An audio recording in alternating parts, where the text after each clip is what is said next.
At Arizona State University, we're bringing world-class education from our globally acclaimed faculty to you. Ranked #1 in innovation for 10 consecutive years and #2 among public universities for employability. ASU isn't just ahead of the curve. It's creating new paths to success. Earn your degree from the nation's most innovative university. Online. That's a degree better. Explore more than 300 undergraduate, graduate, and certificate programs at asuonline.asu.edu. Ooh, later with Mo Kelly on KFI AM 640. Ooh. Oh my, times are changing.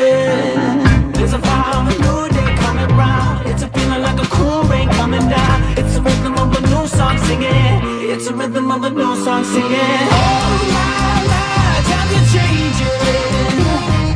Oh my, times are changing.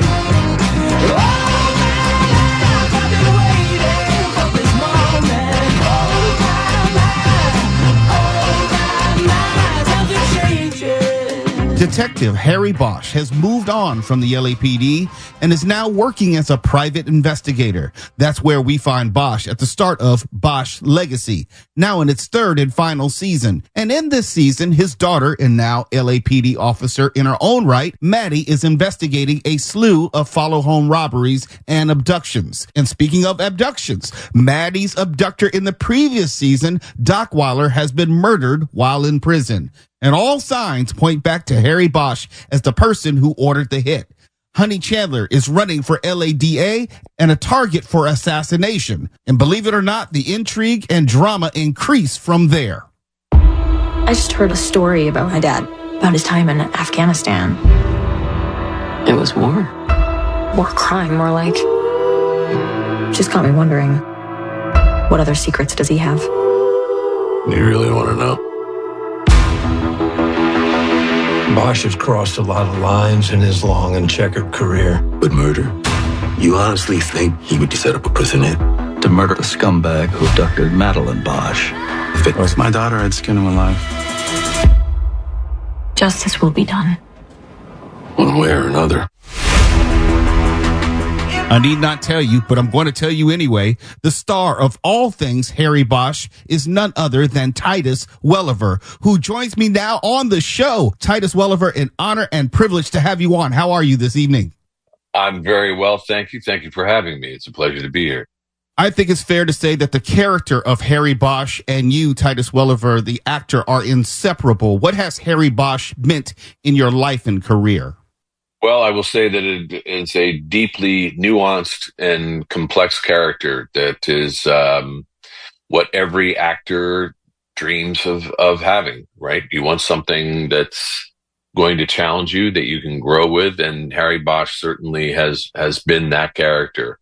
I think Harry and I mean, you know, the source material is impeccable. Michael's books, the creator, Michael Connolly of Harry Bosch. And we didn't have to get goofy and try to change things to make it, you know, or you know, sex it up, put him in a Ferrari and have him run around like James Bond cutting the fool. You know, he has a great depth to him, and he's an anti-hero. So he's very human. He's flawed. He has his things. And that's what I think is very appealing with audiences, that he's a very human character. Let me stay right there. Talk more about that complexity. What do you think is most misunderstood or least understood with Harry Bosch? Is it his inner demons? Is it a case that he can't seem to solve? Is it protection of his daughter, Maddie? What is it that drives him? I think they're all components, the things that you just cited. But at the core of the show, I think what we discovered was Harry's relationship with Maddie. You know, she was very little when Harry and Eleanor divorced, and they become reacquainted when she's 13 years old. And that became very central, because what it meant was that Harry was no longer a loner, you know, not a lone wolf. He wasn't on his own. He now had his daughter in his life. And Michael Connolly really said it so clearly, which was Harry can be gotten to now.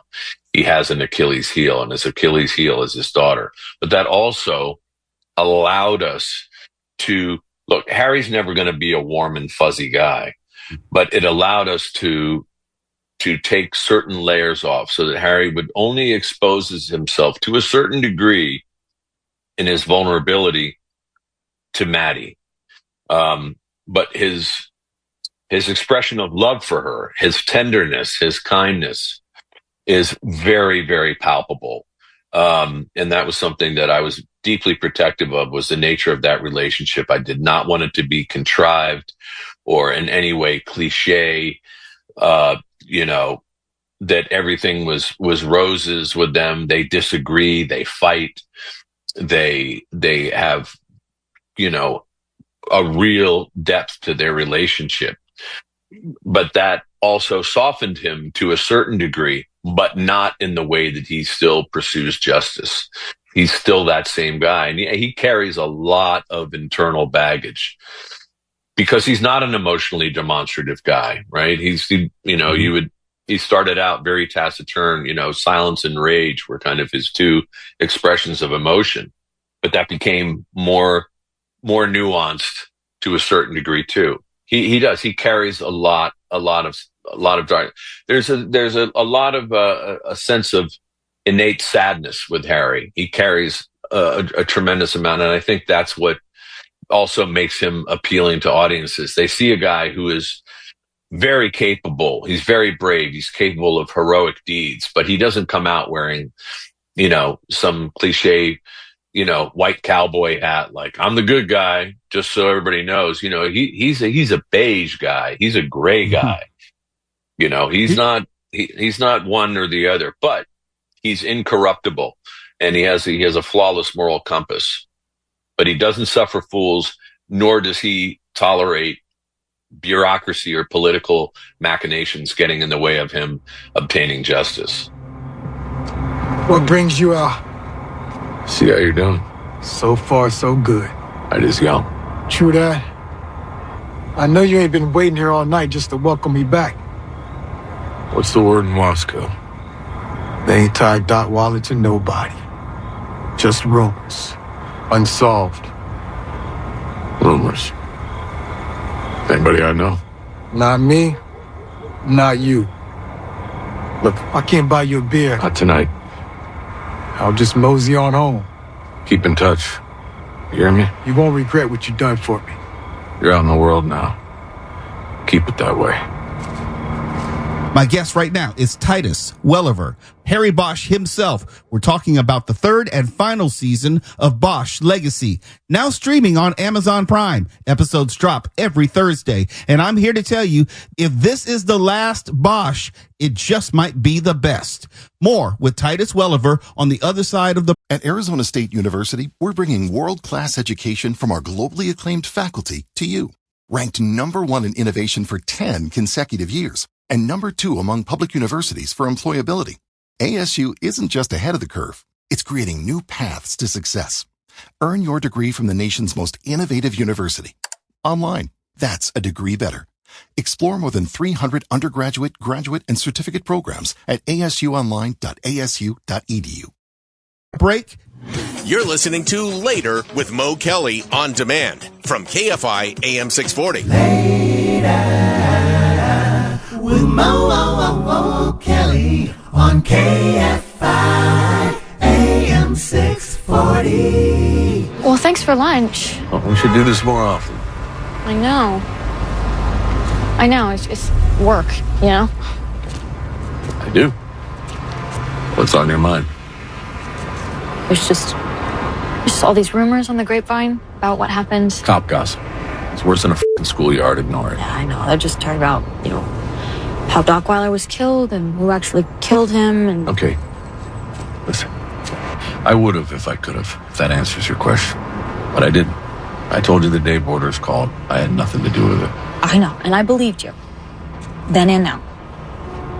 Kurt Dockweiler had a target on his back. The minute those prison doors clanged shut and they threw away the key, you could hear it tinging down the storm drain pipe, splashing in the sewer. Gross. was very poetic. How long did it take you to come up with that one? Just came up with that. We good? We're good. Good hunting tonight. Thanks. Be safe. I will. I'm right in the middle of speaking with the star of Amazon Prime's hit series Bosch Legacy, Mr. Titus Welliver. Bosch Legacy is in its third and final season. Episodes drop each Thursday.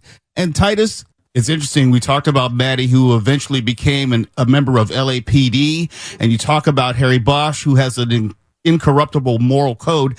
I think that sets up season 3, Bosch Legacy. Now underway, Honey Chandler, played by Mimi Rogers, is running for LA County DA. Maddie is knee-deep in investigating these follow-home robberies and danger bounds. Talking about that incorruptible moral code, well, Harry Bosch might be someone who's involved with Maddie's abductor being murdered in prison. What else is at play for season 3 of Bosch Legacy? Well, and with that, it takes place 8 months after Maddie's intercepted that call from the prison system where Preston Borders says, I took care of that thing for your father, implicating Harry in that he somehow enlisted the aid of Borders to kill Dockweiler, who abducted Maddie. Other than his wife, the only calls Borders made with his prison burner went to another burner in Los Angeles. How do you know that? Using the data obtained by search warrant from the burner phone, we can determine which cell tower was closest to the phone receiving the incoming call. Okay, so which cell tower is it? Well, this particular tower is located in the Hollywood Hills above Sunset Plaza. Got it. So who's getting these mystery calls? Where is this? Hollywood Hills? Yes, sir. Who do we know lives in that neighborhood? Harry Bosch. And so then there's an investigation, which is called a chief special, where they say, look into this, but it's on the QT. It's on the down low in a big way. And then Maddie hears a story from one of Harry's fellow operators from his days in Special Forces about an experience in Afghanistan. And it sheds a different light. And so she suddenly kind of goes, I may not know my father to the extent that I think that I know him. And that creates an imbalance in their relationship. Or as they say in Star Wars, there's a disturbance in the Force, right? And so it creates some interesting drama. And she's got her hands full with these follow-home robberies. That's got a bunch of stuff. And Harry is very, very engrossed and myopic, as he always is, but even more so with this case, with this missing family, because it involves children. It's taken from the book Desert Star, which is one of the books that we used as a source material for this season. And that takes Harry into a very, very, very dark place. So there's stuff that's happening simultaneously, and we as the audience will witness Harry really looking into the abyss, probably more so than he ever has. And when like Harry says, when you look into the abyss, when you look into the darkness, some of it looks back at you and can penetrate you. And so I think we find Harry in a very, very dark place, but he's relentless, right? He's not playing around. And because there are children are involved, I always say the older that Harry gets, the more formidable he comes, because with age brings a certain level of vulnerability. But in Harry's case, that's kind of, he becomes like a cornered animal, right? He resorts to his primordial instincts, which makes him very, very dangerous. My time with you is running short, Mr. Welliver. So let me ask you this. You've likely been asked this before. I know you couldn't have foreseen that Bosch would turn into a universe where you'd have different series and spinoffs, but here we are. I have to know, and I know you've probably been asked this, but not by me. When are we going to see Harry Bosch, Hieronymus Bosch, hit the big screen? I don't know. And it's Hollywood. So I say never. A lot of people ask me that. Is this truly the final season? There's a petition out there, et cetera, et cetera. And by the way, I just want to express my gratitude for the fans, because this show would not have been on for a decade were it not for the incredible dedication, the love and support of the fans.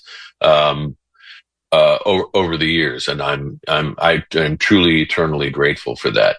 Look, you never know, and if I know everybody involved. If there was a knock on the door and somebody said, "You guys want to come back?" We'd be in that Bosch mobile so fast their head would spin. Bosch Legacy Season 3, the final season, is now streaming on Amazon Prime. New episodes dropping each Thursday. I'd like to thank my guest, Mr. Titus Welliver, for coming on this evening. Thank you, sir. I love the series, and I'll be right there with you if and when the Bosch movie comes to pass. Well, I thank you. You have a blessed evening, and thank you so much. It's been a pleasure. You're listening to Later with Mo Kelly on demand from KFI AM 640. As I look at the box office for this week, streaming is becoming a larger and larger piece of what we watch every single day of every single week, to the point where, and we've talked about it before, I think the larger community is finally getting around to it, how the box office picture is so bleak, and that's to quote the Los Angeles Times, and how local theaters are barely surviving, if at all. Something that we have talked about, how, love it or hate it, the Disney company, for example, they have the most big box office movies which are being offered from week to week. Oh, I don't want to see Snow White. Well, we'll talk about it tomorrow at 8 o'clock. Why Snow White financially failed as a movie. I've had varying opinions about people who've actually seen it. I haven't seen it, but we'll talk tomorrow about some of the factors which went into why it did not succeed financially.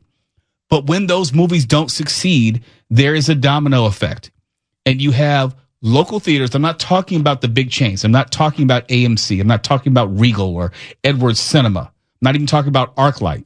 I'm talking about the mom and pop spots. I'm talking about the one-offs, which are still family owned, which need to have business Monday through Sunday if they're going to actually stay open, not just a Friday and a Saturday night. And because those Friday and Saturday nights are not enough for them to remain in business all week long. And if the big movies, which are not bringing in the people, and the big movies are not staying in theaters for as long, then these theaters just can't survive. And I keep trying to tell people, you may not like Disney, but you better root for Disney, or your favorite local theater will be going out of business. And we look at the box office returns for this week. I mentioned Snow White. Snow White came in at second, grossing $14.3 million, and its total gross so far is $142 million. 66 domestic, 75 international, well below expectations, well below projections, and we'll talk more about that tomorrow. The number one movie this weekend, we talked with its director last week, David Ayer, his movie A Working Man, starring Jason Statham. It brought in $15.5 million domestically, $16.6 million internationally, for, I would say, a respectable $32 million against the budget. I don't know what it was, but it was not a big budget. Had to have been less than $100 million. It was 40. 40. Okay. So it's going to make all of its budget back in a week and a half. Yeah, Snow White cost 200 plus. Not including the marketing and promotion. Yeah. So, yeah. A Working Man, good enough start to get number one. Number 3 this week was The Chosen Last Supper. Do you know this movie, Mark? No. I don't know if it's a horror movie. Is it a religious movie? I don't know. I mean, it could be both at once, I suppose. It could be, yeah. It grossed $11.7 million. I have to look it up. I honestly don't know. Number 4, The Woman in the Yard. Hey, I don't even like looking at that trailer. I was curious about that. I still need to see that. Spooky, man. Let me take you inside the numbers, but this highlights the point that we were making. Both The Chosen and The Chosen was only in 2,478 theaters. That's a little more than half of the available theaters.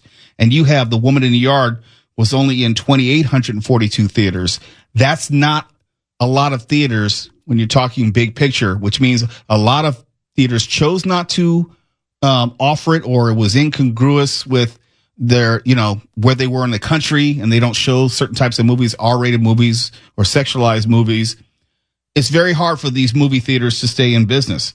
And those are quote unquote top 5 movies, not bringing in a lot of money, not in a lot of theaters. And Mark, your favorite Death of a Unicorn came in at number 5. How much? 5.7 million. Yeah, Ouch. 5.7 million. That's not a great first week. No, that's too bad. I mean, the movie's not great, but it's got great people in it, so that's disappointing. And after that, there's nothing really to talk about. Captain America Brave New World came in at number 7. It's still hanging around the top 10 because the other 9 movies are relatively weak. It's crossed over $409 million worldwide. Some will argue that it underperformed, but it's still a respectable total. It's still the highest grossing movie of the year, carrying us into the summer months. That's not a small amount of money. I mean, not at all. It had a massive budget, but what other movies are making $400 million? But see, for Marvel, it had quite possibly one of the smallest budgets of any big budget Marvel release at $180 million. That's the smallest budget yet, and it still outperformed its predecessor, being the first Captain America, first Avenger film. So I don't know. And let's say they put another $250 million of marketing and promotion on top of that. It's still respectable. Yeah. And these days, it's better than most of the movies out there. Again, that goes back to the whole Disney Marvel thing. You can hate on them if you want, but you can't also cry about movie theaters closing. Yeah, and this is going to be a great conversation for tomorrow because there's so many thoughts that go into Snow White's failing, having nothing to do with the movie. And I know several people who saw it. So tomorrow, 8:00, do not miss this conversation. Yeah, we're going to go in and talk about all the elephants, plural, in the room, the social media conversations, what they got right, what they got wrong, the people who are hating on it, who never saw it, who had no point of reference, the public statements made by the actors, whether that figured into the equation as well, or live action movies are just not all that popular by and large. Some have hit, some haven't, but we'll get into all that tomorrow. For me, I'm not the intended audience. So I really don't feel one way or the other. For what it's worth, the highest grossing movies of the year so far are Disney Marvel movies. Well, so the top 2, for as much as people throw shade at them right now, they're the ones that are making most of the money that are keeping the theaters alive. Yeah.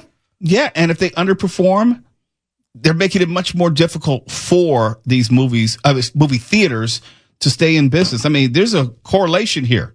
You know, if these other movies do not succeed going through the big tentpole box office movies going into the summer, you will see these movie theaters close before the end of the calendar year. I mean, just think about it. Last year, Disney closed out the year with the biggest film of the year with Moana 2 at just over $1 billion. Just over $1 billion. Yeah. But that's a film that got relatively light marketing and promotion. The audiences ran out, and Cinema Score and all the different outlets who rank what film companies and who did what for Hollywood. Disney is coming back as thank you for putting out films that are putting butts in theaters, big and small, the mom and pops and the big theaters. Without a company like that, look, maybe this is a concerted effort to just do away with Hollywood, maybe have us all at the house.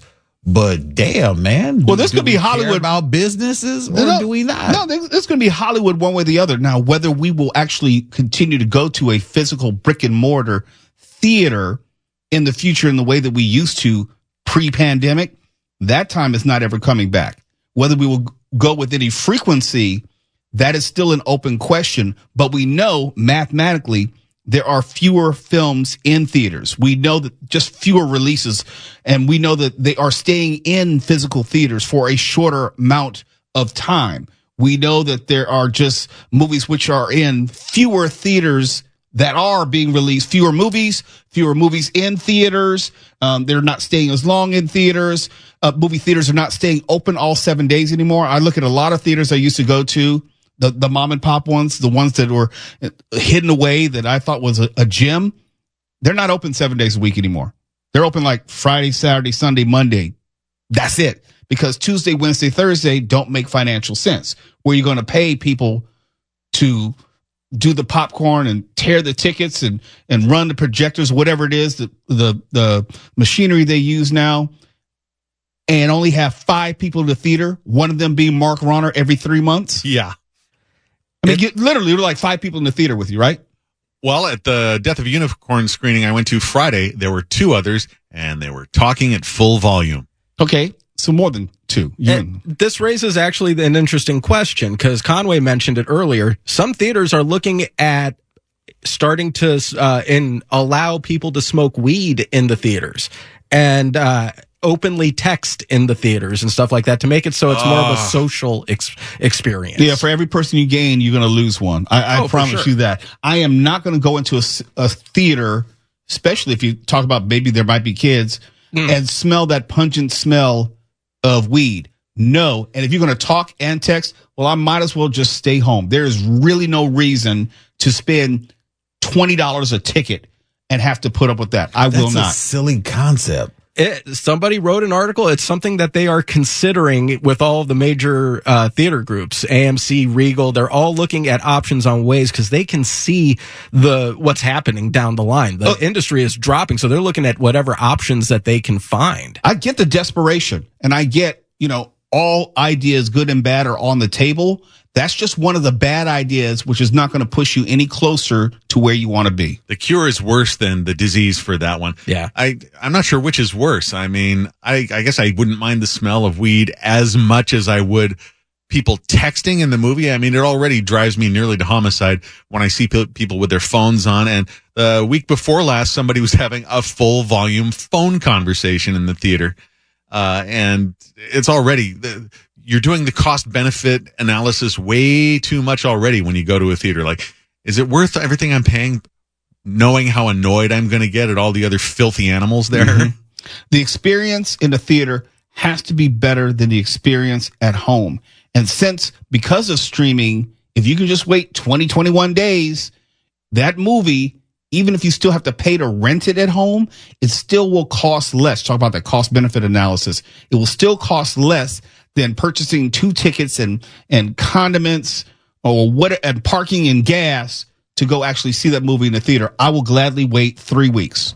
Gladly. Yeah, it's if you go to a movie, it's a half a day commitment. Driving there, parking, all of it. And if it's going to be annoying, you are far less likely to do that. And also, I do most of my streaming watching late at night. It fits my schedule. I can watch at 12 midnight and not have to worry about falling asleep or whatever. And if I do, so what? I'll wake up in the morning and finish it. You've fallen asleep next to me in half the movies we've been to.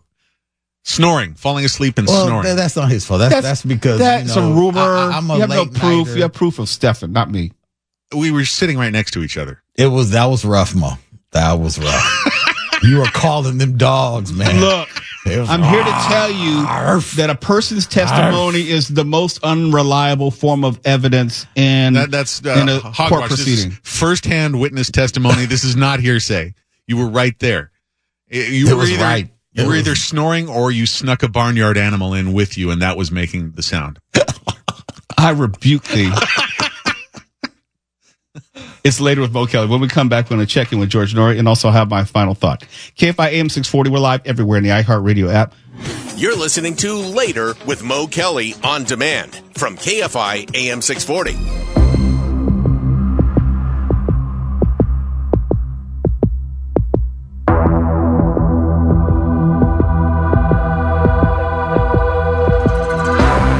KFI AM 640, it's Later with Mo Kelly. We're live everywhere on the iHeartRadio app. Let's check out Coast to Coast AM. What's coming up on that show with George Norrie? George, how are you, sir? Great show, Mo. I'm great. We're going to talk about magic, the soul's purpose. We're going to have some fun on Coast to Coast. That's the way it should be. If you're not having fun, then nobody listening can have fun. That's a good point. You gave me credit. I can't believe it. I didn't even know what to say. Thank you, George. Welcome. Bye, George. I'll talk to you soon. See ya. For my final thought tonight, I really was unsure what I wanted to talk about. I really was unsure. Sometimes I want to talk about politics. Some things I want to talk about cultural, social issues, whatever happens to be on my mind. And I try not to talk about the thing that everyone else is talking about, unless I feel I can give you something that nobody else can, or offer you something that you've not heard elsewhere. And tonight, I believe it's one of those nights. I'm actually going to make a bet with you that what I'm about to tell you tonight, you haven't heard elsewhere. And if you have, I'll just deny that you actually heard it elsewhere.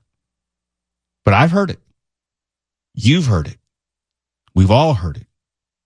President Trump fancies a third term, and he says he's not joking about pursuing it.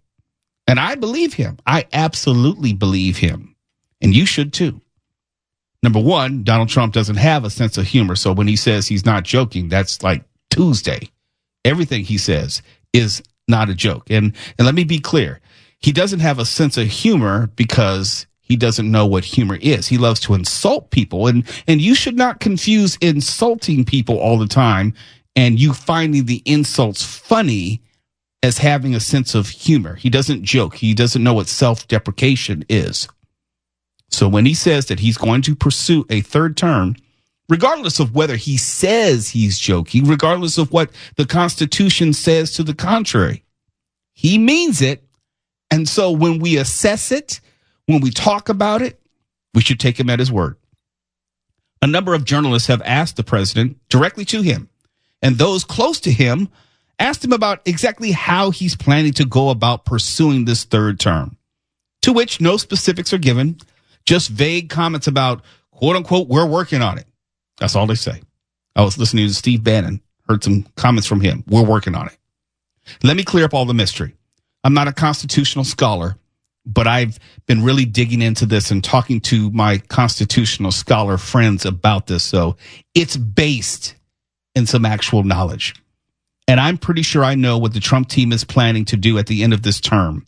So hopefully we'll have this on the podcast. Sam will put it in the podcast so we can refer back to this, because I'm pretty sure I'm right about this, and I'm pretty sure you haven't heard this from anyone else. And I'm kind of surprised because there are only so many attack points to the Constitution. What most people say is you can't become a president for the third time specifically because of the 22nd Amendment. In fact, we heard it in the news break. That's the audio that you hear, the 22nd Amendment. Here's how the 22nd Amendment reads.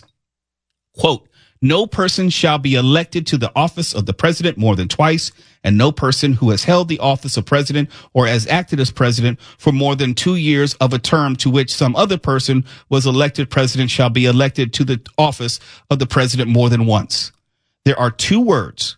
I should say one word, which is repeated. That's the key to this. The key word in that passage is elected. No person shall be elected to the office of the president more than twice. I would bet dollars to donuts that the line of constitutional attack will make the distinction between election and ascendance to the presidency. Here's what I mean. For example, let's say Vice President J.D. Vance and Ron DeSantis, hypothetically, are the ticket in 2028, and they win. J.D. Vance becomes president. Conceivably, Ron DeSantis, as vice president, could resign for some undisclosed reason. Could be illness, could be needs to spend more time with the family, could be he needs more time to buy shoe lifts. I don't know, but he decides to resign.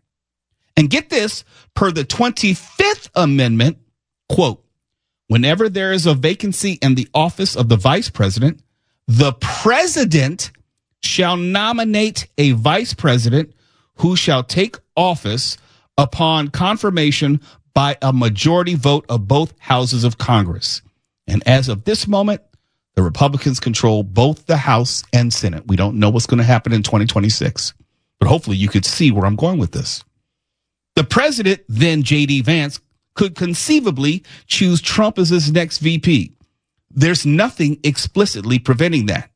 Then Vance could either be a figurehead president or could even resign himself, which would then mean, Trump is your next president.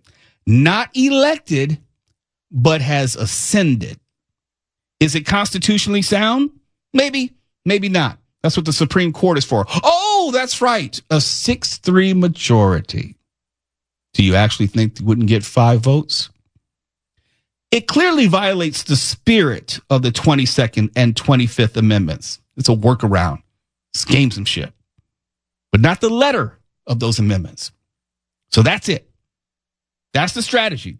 Well, one of the strategies being considered, dollars to donuts. I know I'm right about this. They're going to challenge the word elected and not have him elected because there's no way that an amendment could be passed to circumnavigate this. Just in case you didn't know, a proposed amendment must be passed by a 2/3 vote in both the House and the Senate, then ratified by 3/4 of the state legislatures or state conventions. Not happening now or ever in a world of such partisanship. No way in hell. This is the only way in. There's your roadmap. He wouldn't be allowed on ballots otherwise. So it's not about electing him. He wouldn't be able to get on enough ballots on different states to get enough electoral college votes. He would be easily disqualified in any election attempt. It would never get to the ballot. So this is not about being elected. This is about ascendancy to the presidency. There is an open question as to whether the word election also includes ascension. But either way, Donald Trump is serious about a 3rd term. Why? Because he never jokes about anything. There's not a funny bone in his body. He insults, but never jokes. This should be taken seriously in every way. For KFI AM 640, I'm Mo Kelly. Ignorance is bliss. We have 0 bliss. Completely blissless. KFI. And KOST HD2. Los Angeles, Orange County. Live everywhere on the iHeartRadio.